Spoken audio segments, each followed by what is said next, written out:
आज हम जानेंगे अध्याय 10 के बारे में। अध्याय 10 में स्व प्रतिरोधी बीमारियां। इसमें कुछ छोटे छोटे पॉइंट दिए गए हैं। पॉइंट के थ्रू हम जानेंगे स्व प्रतिरोधी बीमारियां क्या है। तो नेक्स्ट जो पॉइंट है, प्रतिरक्षी तंत्र हमारा सबसे बड़ा रक्षक है। फिर अगला पॉइंट है हमारे प्रतिरक्षी तंत्र के विभिन्न खिलाड़ी। चौथा पॉइंट है पोषक तत्व और हमारा प्रतिरक्षी तंत्र। पांचवा पॉइंट है विटामिन ई। 6 नंबर है कैरोटीनॉइड्स। 7 नंबर है विटामिन सी। 8 नंबर है ग्लूटेटियन। 9 नंबर में है कोएंजाइम Q10। 10 नंबर में है जिंक। 11 में है सूजन की प्रतिक्रिया। 12 में है आवश्यक वार्षिक अम्ल। फिर 13 में है स्व प्रतिरोधी बीमारियां। 14 नंबर में है मैड की कहानी। इस छोटे छोटे पॉइंट के थ्रू हम जानेंगे स्व प्रतिरोधी बीमारी क्या है और अध्याय 10 के बारे में पूरा बारीकी से जानेंगे। अब आइए हम अध्याय 10 को बारीकी से जानते हैं। स्व प्रतिरोधी बीमारियां हैं, इसके बारे में पूरा बारीकी से जानने की कोशिश करें। तो यहाँ पे 6 बच्चों में सबसे छोटा होने के कारण मार्क को दूसरों के साथ बनाए रखने के लिए सहनशील होना पड़ता था। वह एक छोटा सेहतमंद बच्चा था। उसे वह हर चीज पसंद थी जो गेंद खेलने से संबंधित थी और जिसमें स्वस्थ स्पर्धा होती थी। वह कई खेल गतिविधियों से जुड़ा हुआ था, लेकिन फिर भी फुटबॉल उसका पसंदीदा खेल था। 12 वर्ष की उम्र में एक दिन फुटबॉल खेलते हुए दौड़ते समय मार्क को ऐंठन शुरू हो गई। जल्द ही तेज पेट दर्द से वह दोहरा हो गया। यह ऐंठन अगले कुछ दिनों तक उल्टी दस्त के साथ जारी रही। जब मार्क पर दवाइयों का कोई असर नहीं हुआ तो उसके माता पिता उसे इमरजेंसी रूम में ले गए, जहां जांच करने पर पता चला कि उसे अपेंडिक्स है। छोटे से ऑपरेशन और ठीक होने पर मार्क को अस्पताल से छुट्टी दे दी गई। बहरहाल वह अधिक समय तक घर पर नहीं रह पाया। पेट दर्द, उल्टी और खून की दस्त के कारण 24 घंटे के भीतर ही मार्क को फिर से अस्पताल में भर्ती कराना पड़ा। ऑपरेशन से पहले के मुकाबले मार्क अब ज्यादा कमजोर हो गया था। मार्क को फिर से अस्पताल में भर्ती कर लिया गया। हालांकि स्थानीय डॉक्टर परेशान हो गए थे कि मार्क को हुआ क्या। उन्होंने मार्क को लोमा लिंडा यूनिवर्सिटी मेडिकल सेंटर के पीडियाट्रिक गैस्ट्रोलॉजी विभाग में रेफर कर दिया, जहां डॉक्टरों ने उसे तुरंत पीडियाट्रिक गहन चिकित्सा इकाई में भर्ती कर लिया। अगले दिन उन्होंने मार्क की कोलोनोस्कोपी जांच कर छोटी आंत और बड़ी आंत की कई बायोप्सी की। जांच के दौरान मार्क के शरीर के वीडियो दृश्य को देखकर उसके माता पिता दंग रह गए। उन्होंने बाद में मुझे बताया कि मार्क की छोटी आंत की भीतरी दीवार क्षतिग्रस्त हो गई थी। लोमा लिंडा के डॉक्टर ने बताया कि मार्क को क्रोहसन नामक स्व प्रतिरोधी बीमारी और सी डिफिसिल नामक बैक्टीरिया का इन्फेक्शन हो गया था। मार्क भयानक दर्द और बेचैनी के कारण परेशान। आप अनुमान लगा सकते हैं कि एक छोटे बच्चे के लिए यह कितना मुश्किल था। डॉक्टरों ने उसे तुरंत 200 मिलीग्राम वाली प्रेडनिसोन के साथ एंटीबायोटिक्स तथा दर्द रोकने के लिए कुछ नारकोटिक दवाइयाँ दी। डॉक्टरों ने सर्जनों से मिलकर इस बात पर बहस शुरू कर दी कि क्या उन्हें मार्क की छोटी आंत के एक बड़े हिस्से को अलग कर देना चाहिए, लेकिन उन्होंने कुछ हफ्तों तक रुककर मार्क में सुधार देखने का फैसला किया। मार्क के स्वास्थ्य में धीरे धीरे सुधार हो गया था और इस बार कोलोनोस्कोपी से पता चला कि अब वहाँ कोई संक्रमण नहीं था, लेकिन इसके बाद भी क्रोहसन बीमारी के लक्षण मौजूद रहे। डॉक्टरों ने मार्क के माता पिता से संपर्क किया और उन्हें बताया कि यह एक लाइलाज स्व प्रतिरोधी बीमारी है। उन्होंने बताया कि कुछ कारणों से मार्क के प्रतिरक्षी तंत्र ने उसके शरीर की पर ही आक्रामक करना शुरू कर दिया है, जिसकी वजह से भयानक सूजन और क्षति होने लगी थी। मार्क द्वारा प्रेडनिसोन और दर्द निवारक नारकोटिक दवाओं की उच्च खुराक लेने के बावजूद डॉक्टरों की टीम उसे इमुरान नामक कीमोथेराप्यूटिक दवा देना चाहती थी। मार्क को इमुरान देना शुरू कर दी और 6 हफ्तों बाद हॉस्पिटल से छुट्टी दिए जाने पर मार्क खुश था। एक बार फिर वह घर पर कुछ ही दिन रुक पाया। 1 हफ्ते के भीतर ही उसे इतना भयानक पेट दर्द हुआ कि उसे हॉस्पिटल में फिर से भर्ती करना पड़ा। डॉक्टर सामान्य तौर पर स्व प्रतिरोधी बीमारियों वाले मरीजों को ऐसी दवाएं देते हैं जो प्रतिरोधी तंत्र को दवा देती हैं, कि शरीर का स्वयं का प्रतिरक्षी तंत्र ही इसे हानि पहुंचा रहा है। इसलिए इसकी गतिविधियों का आक्रामकता से रोकना तर्कपूर्ण लगता है। लेकिन इन शक्तिशाली दवाओं का एक दुष्प्रभाव यह है कि ये शरीर की प्राकृतिक एंटीऑक्सीडेंट रक्षा प्रणाली को भी खत्म कर देती है। मार्क की प्रोहसन बीमारी अंततः पूरी तरह काबू में आ चुकी थी, लेकिन उसके कमजोर पड़ गए प्रतिरक्षी तंत्र ने उसे हर तरह के संक्रमणों के प्रति संवेदनशील बना दिया था। सर्दी गंभीर निमोनिया में बदल जाती थी और साधारण पल्लू के कारण वह कमजोर हो जाता था। यही नहीं, फुटबॉल के मैदान में एथेन का अटैक होने के 1 साल के अंदर मार्क को गंभीर संक्रमण के कारण 7 बार हॉस्पिटल में भर्ती होना पड़ा था। इसी दौरान मैं उसके संपर्क में आया। सैन डिएगो में मेरा एक भाषण सुनने के बाद मार्क के पिता मेरे पास आए और उन्होंने मुझे उसकी स्थिति बताई। मैंने उनसे कहा कि मैं मार्क को शक्तिशाली एंटीऑक्सीडेंट तथा मिनरल टेबलेट्स के साथ अंगूर के बीज का अर्क और कोएंजाइम Q10 दूंगा। मैंने मार्क के माता पिता को इस बात के लिए प्रोत्साहित किया कि वे यह सुनिश्चित करें कि वह अपने भोजन में पर्याप्त मात्रा में आवश्यक फैटी एसिड या मछली का तेल ले। ये सभी मार्क के प्राकृतिक एंटीऑक्सीडेंट तथा रक्षा तंत्र को फिर से ठीक कर देंगे। मार्क धीरे धीरे स्वस्थ हो रहा था, लेकिन अभी भी वह पेट दर्द और दवाओं के दुष्प्रभाव से परेशान था। धीरे धीरे डॉक्टरों ने उसे प्रेडनिसोन देना बंद कर दी, लेकिन इमुरान दवा चालू थी। मार्क के माता पिता मुझसे एक बार फिर मिले। मैंने उन्हें किसी अन्य निजी पीडियाट्रिक गैस्ट्रोएंट्रोलॉजी से मशविरा करने की सलाह दी। मार्क में हो रहे सुधार को देखने के बाद गैस्ट्रोएंट्रोलॉजी ने महसूस किया कि मार्क को दी जाने वाली दर्द निवारक और इमुरान सहित सभी दवाइयाँ बंद करना ही बेहतर होगा। धीरे धीरे मार्क ने इमुरान लेना बंद कर दी। आराम की तकनीक सिखा चुके मनोचिकित्सक की मदद से अंततः वह इस स्थिति में आ गया कि उसने दर्द निवारक दवाइयाँ लेना बंद कर दी। आखिरकार मार्क ने सारी दवाइयाँ लेना बंद कर दी और एथेन का पहला अटैक आने के दिन से बेहतर महसूस करने लगा। मार्क अब बहुत बढ़िया काम कर रहा था और सामान्य भोजन ले रहा था। 15 वर्षीय सक्रिय मार्क को देखकर खुश था। मार्क और उसके माता पिता ने कितना दर्द सहा था, अब वह दर्द से मुक्त हो गया था। कईयों के लिए यह बीमारी एक छोटी सी उम्मीद थी, परंतु मार्क ने इस पर काबू पा लिया था। अगले 2.5 सालों के दौरान उसने कोहर्सन बीमारी को बिल्कुल भी महसूस नहीं किया। यह कहने की जरूरत नहीं है कि हम सभी मार्क के भविष्य के प्रति आशावादी हैं। अब सबसे बड़ा सवाल है, मार्क प्रतिरक्षी तंत्र ने उसे इस स्थिति में कैसे ला दिया? क्या हमारे प्रतिरक्षी तंत्र को हमारी मदद नहीं करना चाहिए? आइए यह देखें कि हमारे प्रतिरक्षी तंत्र को किस प्रकार काम करना चाहिए। प्रतिरक्षी तंत्र हमारा सबसे बड़ा रक्षक। हमारा प्रतिरक्षी तंत्र वायरस, बैक्टीरिया, फफूंद, बाहरी प्रोटीनों और असामान्य कैंसर कोशिकाओं से हमारी रक्षा करता है। यह विभिन्न प्रकार की प्रतिरक्षी कोशिकाओं की परस्पर क्रिया होती है। हालांकि इस पुस्तक का उद्देश्य मुझे प्रतिरक्षी तंत्र की जटिल कार्य प्रणाली की तह में जाने की इजाजत नहीं देता है, लेकिन इसके बावजूद मैं मानता हूं कि आपके लिए यह जानना महत्वपूर्ण है कि मूल खिलाड़ी कौन है। यहाँ प्रत्येक के काम के बारे में संक्षिप्त विवरण दिया गया है।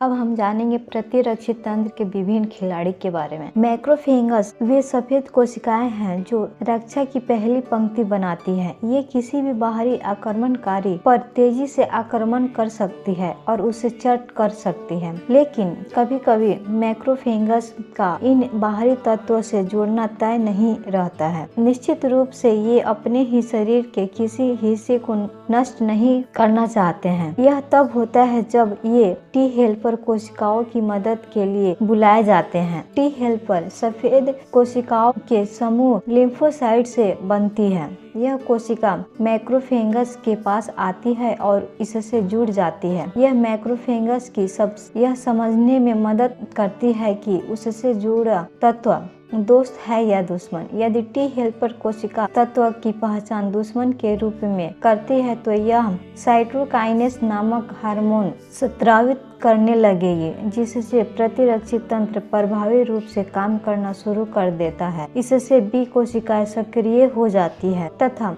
अधिक संख्या में मैक्रोफेगस तथा टी हेल्पर कोशिकाओं को मदद के लिए आकर्षित करती है। बी कोशिकाओं में एंजाइम की मदद से इन बाहरी तत्वों को मारने की क्षमता होती है। इस प्रतिक्रिया में एंजाइम ऑक्सीडेटिव तनाव उत्पन्न करते हैं और बाहरी तत्वों को खत्म करते हैं। इनमें से कुछ बी कोशिकाएं लिम्फोनाइट्स पर वापस पहुंचकर इन बाहरी तत्वों के विरुद्ध एंटीबायोटिक्स बनाती है। अगर ये बाहरी तत्व फिर से दिखाई देते हैं तो हमारा प्रतिरक्षी तंत्र इन एंटीबायोटिक्स की बदौलत लड़ने के लिए तैयार रहता है। प्राकृतिक घातक कोशिकाएं अपने रास्ते में आने वाली हर बाधा को नष्ट कर सकती है। वे जहरीले द्रव और विनाशकारी एंजाइम की मदद से असामान्य रूप से बढ़ने वाले सभी बाहरी तत्वों या कोशिकाओं को प्रभावशाली तरीके से नष्ट कर देती है। जैसे कैंसर की कोशिकाएं, टी स्प्रेशर कोशिकाएं दंगा पुलिस की तरह बाहरी तत्वों के नष्ट होने के बाद पहुंचती है और प्रतिरक्षी तंत्र को शांत करने का प्रयास करती है। ये दोनों ओर के नुकसान को नियंत्रित करने के लिए जरूरी होती है। यदि यह प्रतिक्रिया बगैर किसी जांच के होती है तो आसपास की सामान्य कोशिकाओं को भारी नुकसान पहुंच सकता है। इसी कारण सूजन की प्रतिक्रिया खतरनाक हो जाती है। हालांकि बाहरी आक्रमणकारी को रोकना बहुत जरूरी होता है। फिर भी यदि यह प्रतिक्रिया बेकाबू हो जाए तो उससे अत्यधिक हानि पहुंच सकती है। आप यह पहले ही समझ चुके हैं कि अतिरिक्त पोषक तत्व शरीर के प्राकृतिक एंटीऑक्सीडेंट तंत्र को प्रभावी रूप से मजबूत कर सकते हैं। इस अध्याय में आप यह भी महसूस करना शुरू करेंगे कि ये तत्व हमारे शरीर के प्रतिरक्षी तंत्र को प्रभावशाली तरीके से बढ़ाते हैं। डॉक्टर कॉल्डहीज स्मिथ के मुताबिक रक्षा तंत्र की कार्य प्रणाली एंटीऑक्सीडेंट माइक्रोन्यूट्रिएंट्स की लगातार आपूर्ति पर निर्भर करती है। यह सिर्फ सहज ज्ञान की बात है कि यदि हम हमारे प्रतिरक्षी तंत्र से खुद की रक्षा उसी प्रकार करवाना चाहते हैं जैसे इसे भगवान ने बनाया है, तो इसके लिए हमारे शरीर में सभी पोषक तत्व आदर्श स्थिति में होना चाहिए। पोषक तत्व और हमारा प्रतिरक्षी तंत्र। एक बार फिर हम चिकित्सा साहित्य की जांच करते हैं और यह देखते हैं कि इनमें से प्रत्येक पोषक तत्व किस प्रकार हमारी रक्षा प्रतिक्रिया को प्रभावित करता है। विटामिन ई के बारे में जानेंगे। विटामिन ई की कमी वाले माइक्रोफेगस अधिक मात्रा में स्वतंत्र तत्व उत्पन्न करते हैं और अधिक समय तक जिंदा नहीं रहते हैं। हमारा प्रतिरक्षी तंत्र इन स्वतंत्र तत्वों का इस्तेमाल ऑक्सीडेटिव तनाव उत्पन्न कर बाहरी तत्व को नष्ट करने में करता है। जब तक यह स्थिति नियंत्रण में रहती है तब तक यह ऑक्सीडेटिव तनाव का अच्छा पहलू माना जाता है। विटामिन ई की कमी थाइमस ग्रंथि में टी कोशिकाओं के विभिन्नीकरण को भी प्रभावित करती है। इस वजह से टी हेल्पर और टी स्प्रेशर कोशिकाओं के बीच असंतुलन उत्पन्न हो जाता है। टी स्प्रेशर कोशिकाओं के उत्पादन में कमी वह प्रमुख कारण होता है जिस वजह से सूजनकारी प्रतिक्रिया हाथ से निकल जाती है। याद रखें कि टी स्प्रेशर कोशिकाएं दंगा पुलिस की तरह होती है जो प्रतिरक्षी प्रतिक्रियाओं को शांत करने और पारस्परिक विनाश को सीमित करने के लिए आवश्यक होती है। कुछ शोधकर्ताओं का मानना है कि टी स्प्रेशर कोशिकाओं की कमजोर कार्य प्रणाली स्व प्रतिरोधी प्रतिक्रियाओं का मुख्य काम होती है। अध्ययन बताते हैं कि प्रतिरक्षी तंत्र को इस कमी को विटामिन ई की अतिरिक्त खुराक दूर करती है और यह संक्रमण को दूर करने में मदद करती है। चिकित्सा सही अध्ययनों से यह भी पता चला है कि प्रतिरक्षी क्षमता बढ़ाने वाले विटामिन ई के प्रभाव बुजुर्गों और मालएज़्वर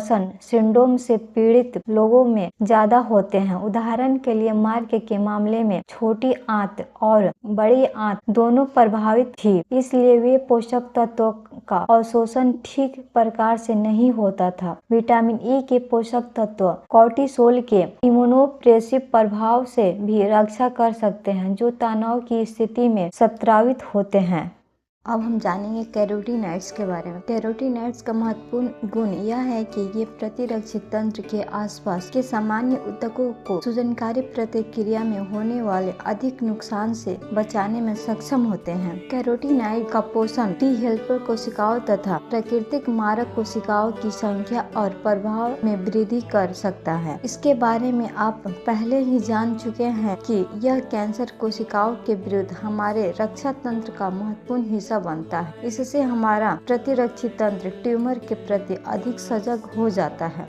अगला पोषक तत्व जो है vitamin C. Doctor Linus Pauling ने विटामिन सी के महत्व और प्रतिरक्षी तंत्र की क्षमता बढ़ाने की इसकी सामर्थ्य के बारे में सभी लोगों को जागरूक बनाया है। हालांकि हम अब भी इस बात पर बहस कर रहे हैं कि विटामिन सी की अत्यधिक खुराक सामान्य सर्दी जुकाम में मददगार होती है या नहीं, लेकिन यह बात अब अच्छी तरह स्थापित हो चुकी है कि विटामिन सी प्रतिरक्षी तंत्र को मजबूत बनाता है। विटामिन सी मैक्रोफेगस की कार्य प्रणाली को बढ़ाता है। यह बैक्टीरिया के संक्रमण के प्रति सुरक्षा की पहली दीवार को मजबूत बनाता है। संक्रमण होने के बाद अधिक मात्रा में विटामिन सी की खुराक लेने के बजाय रोजाना विटामिन सी की सामान्य मात्रा लेना समझदारी है। एक अध्ययन के मुताबिक जिन लोगों ने 2 महीनों से अधिक समय विटामिन सी की 1 ग्राम खुराक रोजाना ली, उनका प्रतिरक्षी तंत्र सभी पहलुओं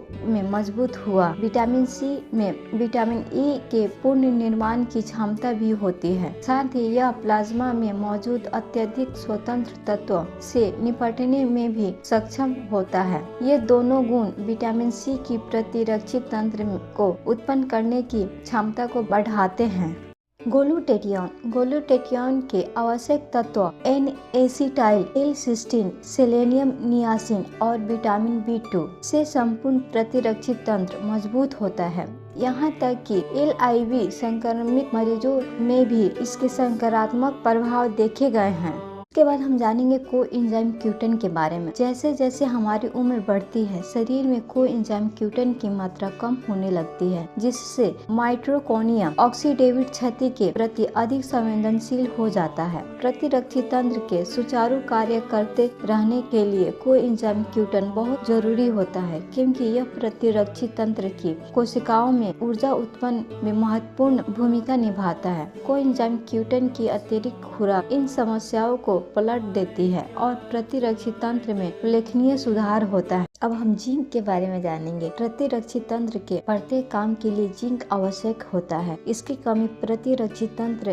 के कई हिस्सों में अवरोध पैदा कर देती है, जैसे लिम्फोसाइट्स की संख्या में कमी होना, कई सफेद कोशिकाओं की कार्य क्षमता में अत्यधिक कमी होना तथा प्रतिरक्षी तंत्र को उत्प्रेरित करने वाले थायमिक हार्मोन की मात्रा में कमी होना। कई लोग सर्दी जुकाम होने पर जिंक की चूसने वाली गोलियां लेते हैं। अध्ययन बताते हैं कि हर 2 घंटे में इन गोलियों की खुराक से सर्दी जुकाम की अवधि कई दिन तक कम हो जाती है। शोधकर्ता मानते हैं कि जिंक न सिर्फ प्रतिरक्षी तंत्र को मजबूत करता है, पर यह वायरस की संख्या बढ़ाने से भी रोकता है। लेकिन यहाँ एक बात समझना बहुत जरूरी है। यदि कोई व्यक्ति लंबे समय तक जिंक की अधिक मात्रा का सेवन करता है तो वास्तव में यह उसके प्रतिरक्षी तंत्र को दबा सकता है। मैं जुकाम में कम अवधि के लिए जिंक या विटामिन सी की ज्यादा मात्रा के उपयोग का विरोधी नहीं हूँ, लेकिन मेरा मानना है कि लंबे समय तक अतिरिक्त पोषक तत्व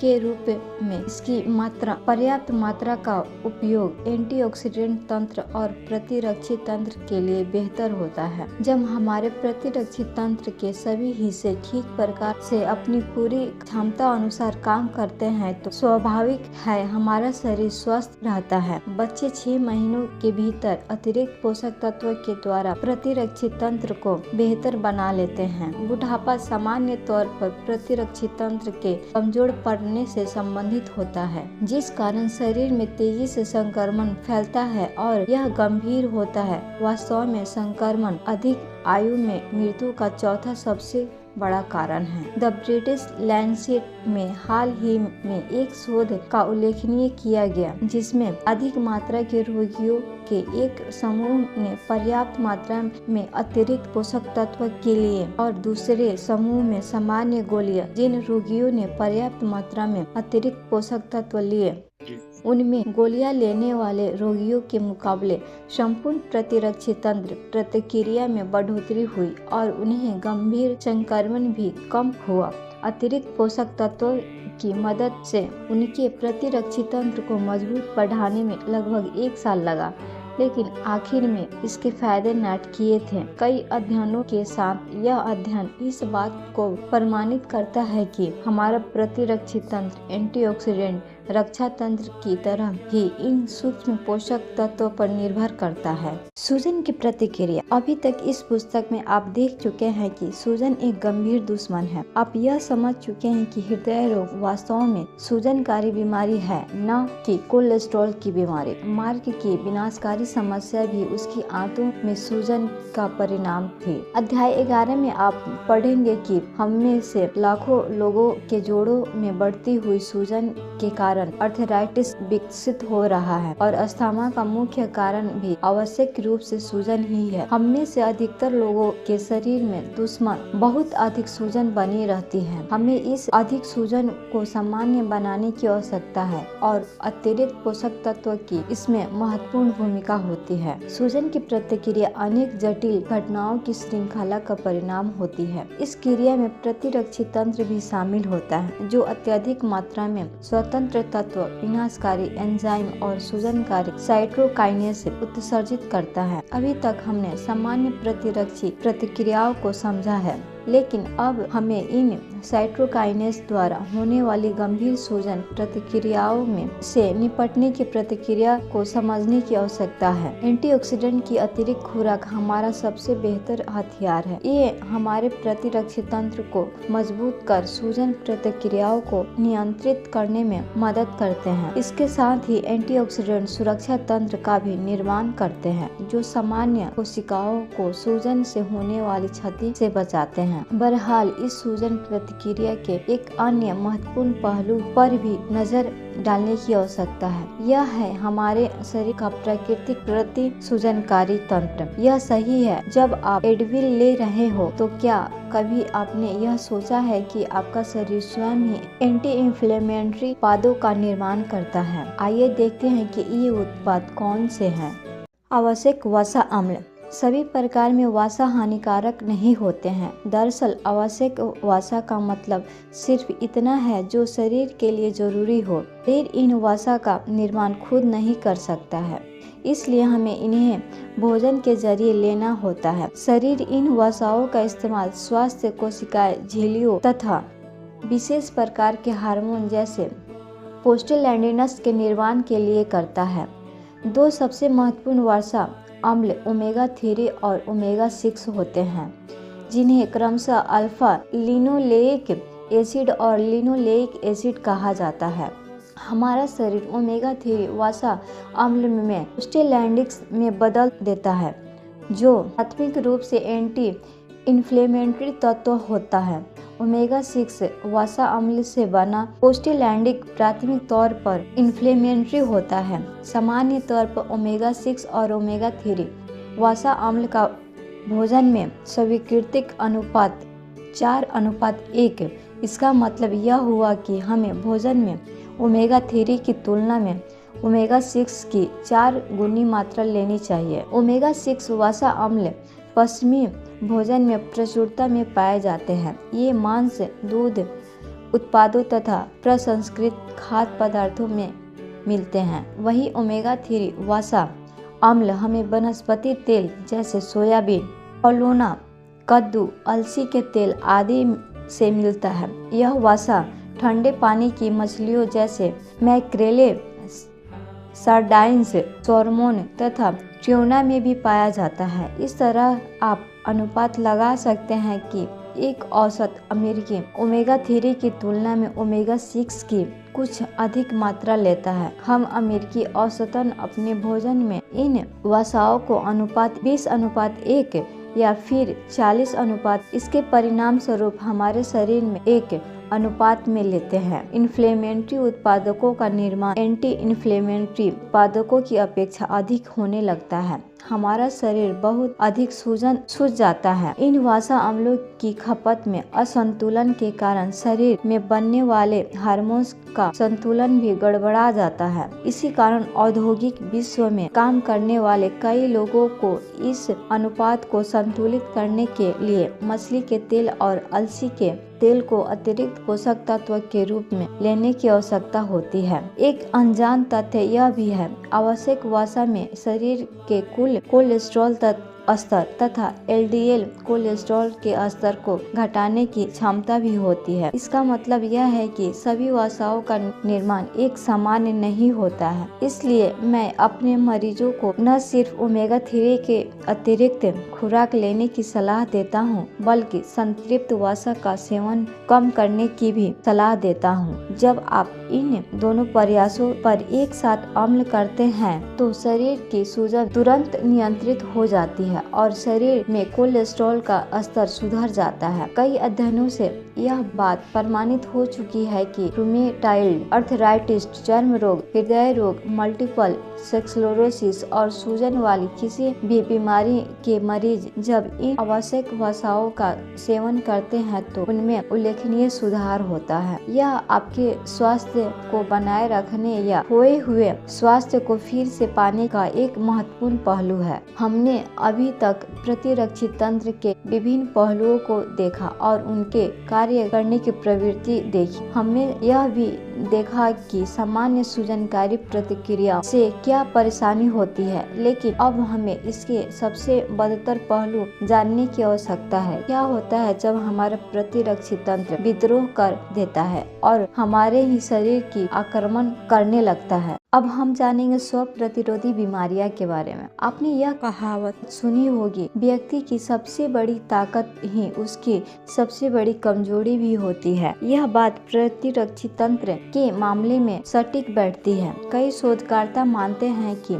हर बीमारी हमारे प्रतिरक्षी तंत्र के ध्वस्त होने का परिणाम होती है, लेकिन स्व प्रतिरोधी बीमारियों के अनोखे मामले में यह प्रतिरक्षी तंत्र ही सामान्य कोशिकाओं और ऊतकों पर हमला करके शरीर का सबसे बड़ा दुश्मन बन जाता है। यदि यह आक्रमण जोड़ों पर होता है तो हम इसे रूमेटाइड अर्थराइटिस कहते हैं। यदि यह आक्रमण आंतों में होता है तो हम इसे कुहरसन बीमारी या कोलोन का अल्सर कहते हैं। यदि यही आक्रमण स्नायुओं के कवच पर होता है तो हम इसे मल्टीपल स्क्लेरोसिस कहते हैं। जब हम आक्रमण शरीर में संयोजी ऊतकों पर होता है तो हम इसे ल्यूपस या स्क्लेरोडर्मा कहते हैं। यह क्यों और कैसे होता है? मैंने मेडिकल स्कूल में सीखा था कि स्व प्रतिरोधी बीमारियां अत्यधिक सक्रिय प्रतिरक्षी तंत्र का परिणाम होता है जो स्वयं पर ही आक्रमण करने लगता है। लेकिन मुझे लगता है कि स्व प्रतिरोधी बीमारियों के मामले में शरीर का प्रतिरक्षी तंत्र अधिक सक्रिय होने की बजाय स्वयं भ्रमित हो जाता है और अपने मूल काम यानी बाहरी तत्वों को मारने की बजाय शरीर पर ही आक्रमण करने लगता है। New England journal of medicine में हाल ही में प्रकाशित स्व प्रतिरोधी बीमारियों के एक लेख के मुताबिक प्रतिरक्षी तंत्र स्वयं के शरीर पर आक्रमण क्यों करता है यह वास्तव में कोई नहीं जानता, लेकिन अनेक शोधकर्ता मानते हैं कि ऑक्सीडेटिव तनाव न सिर्फ प्रत्येक स्व प्रतिरोधी बीमारियों का मुख्य कारण है है, बल्कि यह प्रतिरक्षी तंत्र के शरीर पर आक्रमण करने के लिए भी जिम्मेदार होता है। कई अध्ययनों से यह पता चलता है कि स्व प्रतिरोधी बीमारियों की मुख्य जड़ ऑक्सीडेटिव तनाव है। इस तरह आप यह अंदाजा लगा सकते हैं कि rheumatoid arthritis, lupus, multiple sclerosis, कोहर्सन तथा स्क्लेरोडर्मा से पीड़ित लोगों में एंटीऑक्सीडेंट स्तर कम हो गया है। एंटीऑक्सीडेंट के कम स्तर से यह प्रदर्शित हो चुका है कि इससे रूमेटॉइड आर्थराइटिस या ल्यूपस का खतरा बढ़ जाता है। इन मरीजों में ऑक्सीडेटिव तनाव के चिकित्सीय संकेत भी बहुत उच्च होते हैं, खासकर इन बीमारियों की चरम अवस्था में। इस प्रकार स्व प्रतिरोधी बीमारियों से पीड़ित मरीज के लिए एंटीऑक्सीडेंट की खुराक आदर्श साबित होती है। एंटीऑक्सीडेंट की खुराक से न सिर्फ प्राकृतिक एंटीऑक्सीडेंट तंत्र मजबूत बनता है, बल्कि यह प्रतिरक्षी तंत्र को भी बेहतर बना सकता है। इससे सूजनकारी प्रतिक्रियाओं को नियंत्रित करने में भी मदद मिलती है। दूसरे शब्दों में एंटीऑक्सीडेंट ऑक्सीडेटिव तनाव को नियंत्रित कर इस पूरे चक्र को रोक सकते हैं। अब हम एक कहानी के द्वारा जानेंगे कि पोषक तत्व क्यों जरूरी होती है। तो एक मैट की कहानी है, उनके थ्रू हम जानेंगे आखिर पोषक तत्व क्यों जरूरी है। मैट शिकागो क्षेत्र का एक सफल वकील है। इसका मतलब यह है कि उसे अपना स्तर कायम रखने के लिए कई घंटे परिश्रम करना पड़ता है। इसी कारण वह पत्नी, परिवार और अपनी प्राथमिकताओं के बीच बड़ी मुश्किल में संतुलन स्थापित कर पाता है। उसकी सेहत हमेशा ठीक रहे, इसलिए उसने 1996 से पहले तक इस बारे में चिंता भी नहीं की थी। एक बार जब मैट एक विवाह समारोह में था, तब उसे पेट में भयानक दर्द महसूस हुआ। शादी के 2 हफ्ते पहले तक वह बहुत अधिक व्यस्त था, इसलिए उसने सोचा कि उसे पल्लू हो गया है। 1-2 दिन बाद उसे लगने लगा कि उसका शरीर दर्द के मारे टूट रहा है। अब स्थिति बदतर हो गई तो मैट ने डॉक्टर के पास जाकर निश्चय किया। इस दौरान उसे पेट में दर्द की भयानक लहरें महसूस हो रही थी। डॉक्टर ने आराम के बारे में पूछने के बजाय उसने उन्हें पेट दर्द का कारण जानने को कहा। उसकी कई जांचें हुई, जिसमें सीटी स्कैन, अल्ट्रासाउंड, एक्सरे और कई ब्लड टेस्ट शामिल थे। जब जांच में कुछ नहीं निकला तो आप मैट को लगे झटके का अंदाजा लगा सकते हैं। डॉक्टरों ने उसे सिर्फ एक दर्द निवारक दवाई देकर घर भेज दिया। मैट ने उन्हीं दिनों अतिरिक्त पोषक तत्वों के बारे में पढ़ा था, इसलिए उसने इन तत्वों की आक्रामक खुराक लेने का निर्णय लिया। लेकिन उसकी हालत में बहुत अधिक सुधार नहीं आया। वह अभी भी परेशानी महसूस कर रहा था। उसे दिन भर दर्द रहता था और भयंकर थकान भी महसूस होती थी। आखिरकार उसने एक विशेषज्ञ को दिखाया, जिन्होंने उसे रक्त की ANA टेस्ट करवाने की सलाह दी। इस परीक्षण में मैट एक ANA 1:640 सामान्य निकाला। विशेषज्ञ ने मैट को बताया कि वह सिस्टेमिक ल्यूपस इरिथेमेटोसस नामक बीमारी से पीड़ित है, जिसे सामान्य तौर पर ल्यूपस के नाम से भी जाना जाता है। ANA का संकेत स्व प्रतिरोधी प्रतिक्रियाओं के आक्रामक होने का संकेत था। उसके शरीर का प्रतिरक्षी तंत्र उसके स्वयं के शरीर पर आक्रमण कर रहा था। मैट ने जैसे ही इस बारे में सुना तो उसने अतिरिक्त पोषक तत्व की मात्रा बढ़ा दी और वह 350 मिलीग्राम अंगूर के बीज का अर्क और एंटीऑक्सीडेंट और खनिजों के साथ लेने लगा। उसमें धीरे धीरे सुधार होता गया और अब उसे दर्द निवारक दवाओं की जरूरत कम पड़ती थी। हालांकि उसे अभी भी कभी कभी दर्द होता था। यह एक कठिन और लंबी प्रतिक्रिया थी। मैट अभी भी थकान और पल्लू जैसे लक्षणों से जूझ रहा था। जनवरी तक मैट बहुत बेहतर महसूस करने लगा। अब वह फिर से ऑफिस जाकर प्रतिदिन 10 घंटे काम करने लगा था। वह काफी खुश था, क्योंकि पिछले 4 महीनों से वह बिल्कुल भी काम नहीं कर पाया था। अपने परिवार को आर्थिक मदद करने वाले मैट ने नहीं सोचा था कि वह फिर कभी यह सब कर पाएगा। जब कई महीनों के बाद वह फिर से चेकअप के लिए गया तो डॉक्टर ने उसे कुछ कीमोथेरेप्यूटिक दवाएं देनी चाहिए जो ल्यूपस के लिए एक मानक इलाज मानी जाती थी। यह कहने की जरूरत नहीं है कि मैट ने इस बात पर जोर दिया कि वह बेहतर महसूस कर रहा था और उसे किसी भी प्रकार की परेशानी नहीं थी। जब डॉक्टर ने उसकी दोबारा कराई गई ANA देखी तो उनका मुंह खुला रह गया। वे उस रिपोर्ट पर विश्वास नहीं कर पा रहे थे। उन्होंने कहा, मैट, तुम्हारा ANA सामान्य स्तर तक आ चुका है।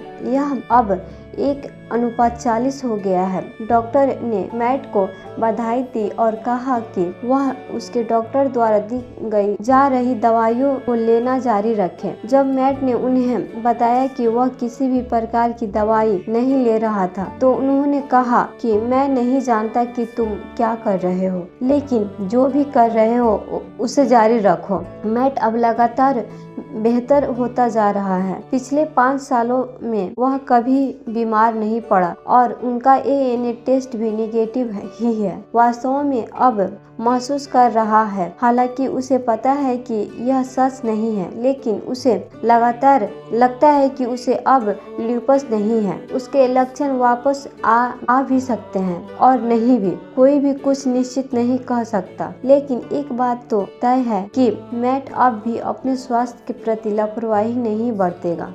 मैट की कहानी का महत्वपूर्ण पहलू यह था कि उसने अपनी बीमारी की शुरुआत में ही अतिरिक्त पोषक तत्व लेना शुरू कर दिए थे। मैंने ऐसी कई कहानियां बताई है जिसमें मरीजों ने बीमारी गंभीर होने के बावजूद अपने स्वास्थ्य को फिर से पाया था। मैं आशा करता हूं कि अधिक से अधिक लोग बीमार होने से पहले पोषक तत्व लेना शुरू करेंगे तथा बीमार होने पर इन पोषक तत्वों की पर्याप्त मात्रा का सेवन करेंगे। पोषक कार्यक्रम कभी नुकसान नहीं पहुंचा सकता है, यह केवल मदद कर सकता है। पोषक तत्व की शुरुआत करने के बारे में विस्तृत जानकारी के लिए अध्याय 17 देखें। बहुत बहुत धन्यवाद। इस अध्याय को पढ़ने के बाद, सुनने के बाद आपको महसूस हुआ होगा कि आखिर पोषक तत्व क्यों जरूरी है।